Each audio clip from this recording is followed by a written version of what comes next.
because it doesn't actually, the actual article itself is not really giving us anything new, is it?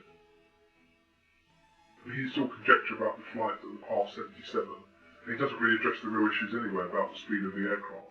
So what if it was north or south of the petrol station? Does it really make a difference? I mean, we haven't been clear about that. The government haven't been clear about themselves. We haven't been clear about where the black boxes are, according to you. So there's a lot of stuff here that's unclear. We don't have the full frame. We have a few takes from the what was it called, the CCTV, and the actual Pentagon itself. We have all the other CCTV confiscated at garages and premises around the strike. So we don't really have anything concrete. Everything's hidden. Everything's fuzzy. We have this white plane overhead that he's mentioned there, that he said there are no witnesses for. But in actual reality, there were witnesses for that, weren't there? White planes flying overhead. Yeah. We have that phony military pilot saying about the whole manoeuvre, how it happened from the sky, he witnessed it. And he didn't know it was a 757. Saying, yes, this thing did a loop that turned, smashed in. So we have him allegedly as a witness, but he works in the military anyway. So how can we rely on him to tell the truth?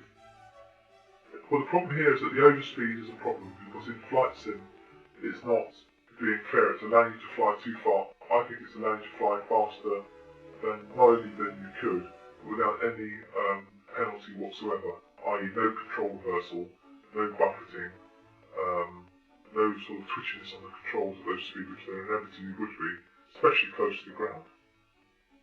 So the problem here is that the tool that they're using is conjecture. It's just not accurate enough. It's not up to the job to even bring into the forum to talk about it, I'm afraid. So for me, flight sim is pretty much out. All it is that it can be used as a tool, I feel, for navigation and instruments only. And it has no bearing at all on the aerodynamic performance or the engine performance whatsoever. So look at it, what is it really telling us? I've seen loads of these videos. I've seen much better simulators for 9/11 troop pilots where they go into the flight path over the final descent into the garage. I've seen ones where they crash the aeroplane into the light bulbs over the road before it makes its final plunge into the building. I've seen much better projections by 9/11 troop pilots. No, but it just, to me, these people are out of their depth. They really are. But also, he won't talk about how much G you're putting. If you're doing this turn, because apparently when they hit it, is that right? They didn't go straight for it. They overflew it.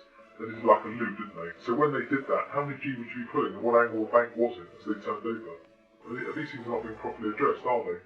They're just showing you the final descent, and there are witnesses as well at the station who say where the plane passed over, there's like a garage attendant. On 9/11 truth, so there's other things here going on.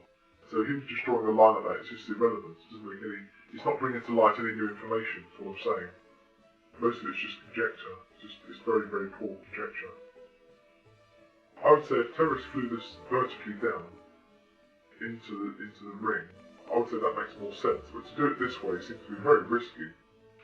Very, very risky. I would just go straight above it, push the nose down, then you can't lose, because even if the wings do fall off, you're going to hit the target. Do you see what I'm saying? Yeah. This isn't about doing loop figure of 8 over the Pentagon, coming back in, coming down low level, pulling high G. Well, the thing is, he's just making up. The trouble is, all these people, they kind of make out, yeah, it's quite easy, it's just a few hours in sim. Yeah, sure. Airline pilots can't do it, but, people who've never flown the aircraft before, yeah, just put them in there for 10 hours. Sure, they can find the Pentagon. It's a little speck, isn't it, down on the ground at 31,000. They can do that, no problem. And can they do a figure of 8? Yeah, they don't go straight for it and dive bomb. What they do is a little cute figure of 8, just to make sure they hit it at a precise spot within a 10 metre gap on the side of the wall. Yeah, of course I would think of doing that to an airline pilot.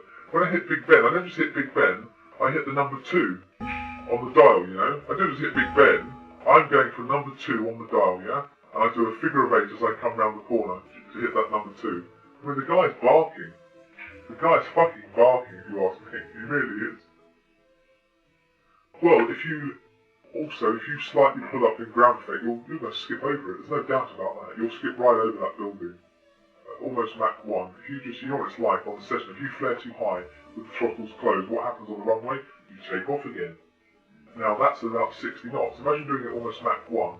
I mean, the guy's fucking insane. He's off his head. I'll tell you, one twitch, one slight little bogey like that, just check back on the column, like one finger, I reckon that will put you over the top by about 200 feet easily. I mean, this whole thing, when I looked at this, I thought this wrapped it up for me actually. When I started investigating the Pentagon, and especially the 9/11 truth movement version of it, When I saw this, it was all pretty much wrapped up, this whole scenario.